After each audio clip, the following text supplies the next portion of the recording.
Bonjour tout le monde. Donc, la semaine passée, j'ai eu une conversation avec un ami qui est à la fois professionnel du golf et pompier. Toute une combinaison quand même. Puis, malheureusement, il s'est blessé à sa job de pompier. Puis, sa blessure l'empêche de jouer au golf, l'empêche de travailler, mais aussi c'est très douloureux. C'est une blessure aux intercostaux. Donc, les muscles intercostaux, qui sont les muscles qui se trouvent entre les côtes, souvent, c'est pire que se briser une côte. J'ai des amis, je l'ai vécu dans le temps des arts martiaux, j'ai des amis qui l'ont eu aussi, puis des fois, ça peut être très long à guérir, surtout si on n'a pas des outils pour aider la guérison. Donc, je lui ai montré une technique, ou plutôt une stratégie de respiration qui peut aider à gérer la douleur, mais aussi accélérer le processus de la guérison. Donc, je me suis dit qu'il doit y avoir quand même pas mal de gens dans le monde du golf qui ont des problèmes de douleur chronique ou qui sont en train de gérer des blessures en ce moment. Donc, je voulais partager cette technique de respiration avec vous en espérant que ça peut aussi vous aider. Donc, l'idée, c'est d'utiliser la respiration pour déclencher la douleur, se concentrer sur la douleur et ensuite relâcher la douleur. Donc, ce que vous allez faire premièrement, c'est important d'être bien assis. Okay? On ne veut pas être écrasé dans un sofa, on veut avoir une belle posture, on veut avoir les pieds plats au sol, puis on veut avoir un feeling on veut se sentir fort, on veut se sentir confiant. Okay? Parce que la douleur, des fois, on peut se sentir comme une victime. Ça fait mal, je comprends. Mais si on est les victimes à la douleur gagne. On ne veut pas laisser la douleur gagner. C'est nous qui va gagner. OK? Donc, on se ferme les yeux. Premièrement, prenez juste 2-3 grandes respirations.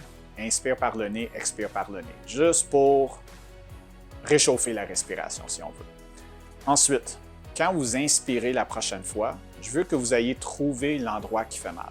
Si c'est le bas du dos, si c'est les côtes, si c'est n'importe où, dans le genou, dans l'épaule, allez trouver le point qui fait mal. Allez trouver la blessure. Allez trouver le point de la douleur. Donc, sur l'inspiration, vous allez déclencher la douleur.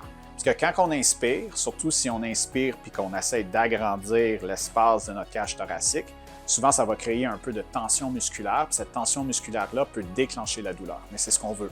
Okay, on veut déclencher la douleur avec l'inspiration. Une fois qu'on inspire jusqu'au bout, là, on veut se concentrer. On veut retenir le souffle pendant peut-être 3-4 secondes, puis on veut se concentrer sur l'endroit qui fait mal. OK? Fait que étape 1, j'inspire, puis je déclenche la douleur. Étape 2, je retiens mon souffle, puis je me concentre sur la douleur. Puis la troisième étape, qui est la plus importante, j'expire lentement par la bouche, puis je laisse aller la douleur. J'inspire, je déclenche la douleur. Je retiens mon souffle, je me concentre sur le point qui fait mal.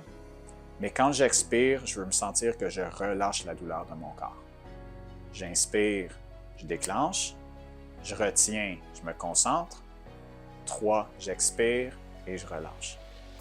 Si vous êtes capable de le pratiquer, okay, puis vous êtes capable de gérer la douleur avec la respiration, 1, ça va vous aider énormément parce que ça va être moins pire que c'était. Mais 2, je crois énormément que ça peut même accélérer le processus de la guérison. Donc, si vous avez des questions, n'hésitez pas. Si vous avez des problèmes de douleur chronique, si vous avez des blessures en ce moment, je sais que c'est difficile, je l'ai vécu très, très, très souvent dans ma vie. Puis, je veux partager des outils avec vous qui peuvent vous aider justement à gérer les douleurs, peu importe que ce soit dû à la maladie, dû à la douleur chronique ou dû à des blessures.